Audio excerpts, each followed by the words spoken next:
Bonjour et bienvenue dans ce 4e épisode du 14h42. Aujourd'hui, je vais vous raconter une petite histoire. C'était en 2010-2011. J'ai été invité par le numéro 2 ou 3 de l'ambassade des États-Unis dans un immense restaurant à côté de l'ambassade des États-Unis sur les Champs-Élysées.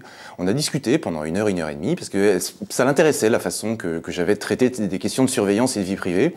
À l'issue de ce déjeuner, qui était fort sympathique au demeurant, elle m'a invité à venir faire une tournée de conférences aux États-Unis pour parler de la façon que j'avais d'aborder ces questions de vie privée. Ce à quoi je lui ai dit que j'aimais beaucoup les Américains, mais par contre, il était hors de question pour moi d'aller aux États-Unis parce que je trouvais qu'ils avaient une façon d'accueillir les gens qui était extrêmement désobligeante en prenant les empreintes digitales, la photographie biométrique du visage, en faisant des fouilles corporelles, en tâtant les parties avec le dos de la main, en retirant parfois des faux seins de certaines femmes qui ont été opérées, en perçant des poches urinaires de certains papys, en faisant des fouilles à corps d'enfants de 2 ans, et que je trouvais que c'était des façons très impolies, voire décadentes et paranoïaques de traiter les gens. Donc je lui ai dit ça, cash, elle m'a relancé plusieurs fois par email pour que j'aille faire cette conférence, cette tournée de conférence aux États-Unis. J'ai toujours refusé. À l'époque, en 2011, je me suis posé la question, est-ce que je rends public cette décision de refus d'aller aux États-Unis?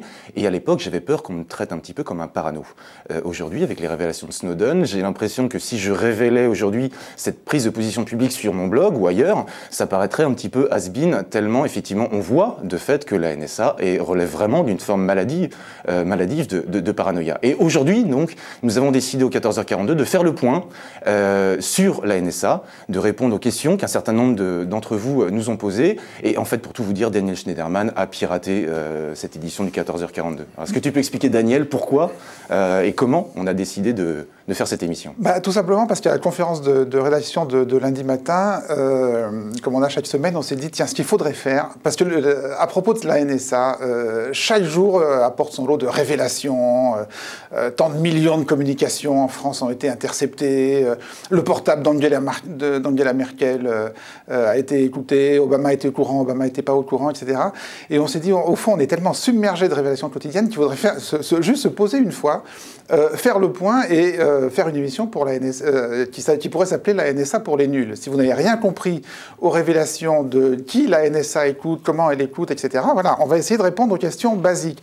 Et alors là, on s'est demandé, alors qui pourrait être le meilleur invité? Je veux dire, qui est-ce que Jean-Marc pourrait interroger? Et alors on a passé toute une série de noms en revue, puis on s'est dit finalement, est-ce que le meilleur invité, c'est pas Jean-Marc Manac? Ah bah ouais, mais c'est un peu bête puisque c'est lui qui pose les questions.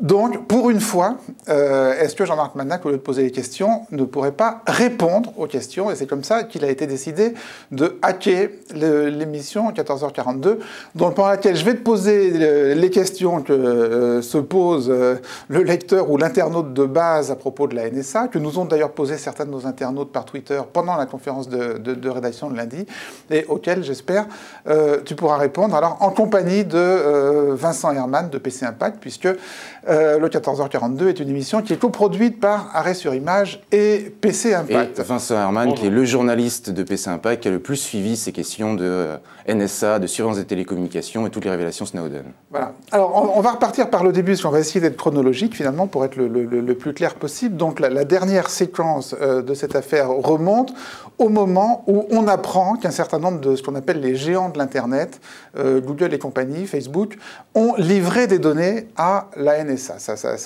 L'histoire commence comme ça. Alors, première question, est-ce qu'ils étaient obligés de le faire? Est-ce que Google, Facebook et compagnie étaient obligés de répondre aux demandes de la NSA et de livrer leurs données, ou est-ce qu'ils l'ont fait de leur plein gré? C'est très simple. Il y a la directrice de Yahoo, il y a un mois, qui a expliqué lors d'une conférence que si elle ne répondait pas favorablement aux desiderata de la NSA, elle allait en prison. Et elle allait vraiment en prison? Ah oui. Si on n'accepte pas de répondre aux questions de la NSA, ou si on n'obéit pas, pardon, c'est pas ça, c'est pas accepter de répondre aux questions, il faut obéir à la NSA, sinon on va en prison. Mais cela dit... Il faut obéir à la NSA. Quel que soit ce que la NSA peut demander, n'importe quoi, il faut obéir. La NSA est contrôlée par le FISA, qui est un tribunal. Il y a un juge, sauf que ce juge-là édicte des jugements secrets, basés sur des lois secrètes, demandées secrètement par la NSA, et dont Yahoo, Google, Facebook, etc. n'ont pas le droit de parler publiquement, parce que sinon ils vont en prison. Donc non seulement ils sont obligés de répondre favorablement aux demandes de ce juge-là, juge qui généralement valide la quasi-totalité de ce que la NSA demande, mais le simple fait d'en parler pourrait leur valoir la prison. Juste une petite précision, c'est pas donc c'est l'affaire Prism. c'est pas des demandes de la NSA.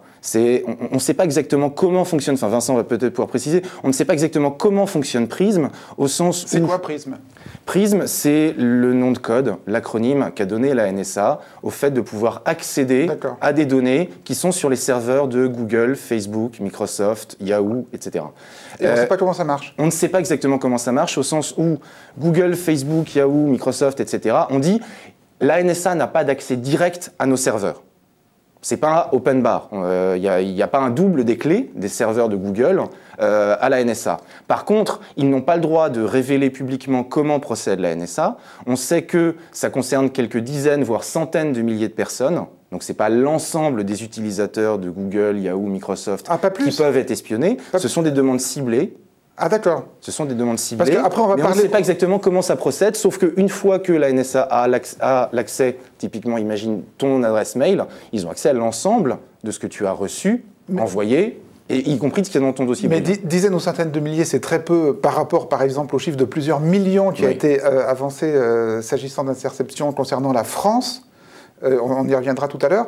Ce qui veut dire qu'ils ont beaucoup moins intercepté sur les États-Unis que sur la France, c'est ça que ça veut dire? C'est encore un autre sujet. En fait, la première révélation d'Edward Snowden, ça portait pas sur Prism, ça portait sur, je crois que c'était AT&T, je crois, Vincent. Ouais, AT&T, donc un opérateur, un telco, un des plus gros telcos américains, telco, c'est opérateur de télécommunications. La loi, la Constitution américaine interdit aux services de renseignement américains d'espionner des Américains. Ce qui fait que depuis des années, la NSA dit « Nous, on n'espionne pas les Américains, on espionne que l'ensemble de tous ceux qui ne sont pas des Américains. » Là, ce qu'on découvrait avec les révélations sur AT&T, c'est que c'était faux, et qu'en fait, la NSA espionnait des communications des Américains à partir du moment où les Américains étaient en communication avec des étrangers. Ah, ça, c'était la première chose. Et ça c'est légal, s'ils n'ont pas le droit? La NSA espionne des étrangers. À partir du moment où des étrangers communiquent avec des Américains, ils sont bien obligés de savoir un petit peu qu'est-ce qui s'est échangé. C'est ce qu'ils expliquent. Voilà, par raccro. De la même manière que Mitterrand faisait écouter Carole Bouquet, non pas parce qu'elle était Carole Bouquet, mais parce qu'elle parlait avec des gens avec qui... voilà. Sauf qu'ensuite, on a découvert dans les documents qu'a sorti Edward Snowden que la NSA ne sait pas forcément si Tony Duglan est un Américain ou un Français. C'est pas marqué sur son adresse mail. Donc, ils ont une échelle de probabilité, et si vous avez 51% de probabilité de ne pas être américain, la NSA peut vous surveiller. Et ça, comment on peut savoir à 51% si on est un américain ou un étranger? Ouais, Jean-Marc, pas de commentaires, que des faits. Et ça, c'était légal. C'est toute la question. Avec l'échelle de probabilité, là, c'est je veux dire... Lasky Liu, qui est une des pionnières des défenses des libertés, qui est un peu la LDH aux États-Unis, dit que c'est illégal. L'EFF, l'Electronic Frontier Foundation, qui est la pionnière de défense des libertés sur Internet, dit que c'est illégal. La NSA dit que c'est légal. Donc il y a des recours en justice américaine. Ah, il y a des recours en ce moment. Il y a des recours. C'est pas la première fois depuis une dizaine d'années qu'on a des révélations sur le fait que la NSA espionne des Américains. Par contre, là, on n'avait jamais eu autant de révélations sur autant d'Américains espionnés. D'accord. Vincent, quelque chose à ajouter par rapport aux lumineuses explications de Jean-Marc? Il y a beaucoup d'aspects différents en fait dans Prism, mais au niveau des informations qui ont été révélées, c'est vrai que ça a commencé avec AT&T en premier, et après au fur et à mesure des documents en fait qui ont été révélés, soit par le Washington Post, soit par le Guardian, voire plus tard par Der Spiegel en Allemagne, d'autres aspects ont été ajoutés. En fait, il y a une énorme zone de flou entre les informations il y a un paradoxe entre la précision des informations sur les documents qui sont révélés et la communication qui est faite ensuite par-dessus, parce que je pense sincèrement que dans cette affaire, évidemment, comme c'est quelque chose qui éclabousse tous les intervenants du mécanisme global, chacun y va de sa communication. Et c'est vrai que Jean-Marc parlait justement de Yahoo, mais on l'a vu avec Microsoft, on l'a vu avec Google, on l'a vu avec Apple, on l'a vu avec Facebook. Chacun y va de sa communication pour insister toujours dans la même direction. On n'avait pas le choix. Ça nous a été demandé, mais... Alors, il y a ce que nous a dit Jean-Marc, c'est que c'était vrai, ils n'avaient pas le choix, sinon c'était la tôle. Ils n'avaient pas le choix. C'est la loi à ce niveau-là, elle est très claire. Les entreprises doivent participer, en fait, si la demande leur est faite. Il y a un tribunal secret, évidemment, qui s'occupe de ça, qui s'occupe de délivrer des autorisations, mais là encore, le fonctionnement est assez flou. C'est ce que disait Jean-Marc. Alors après, il y a la question du comment. C'est une question toute bête de plomberie. Je veux dire, où est-ce qu'on va les chercher, ces fameuses données ?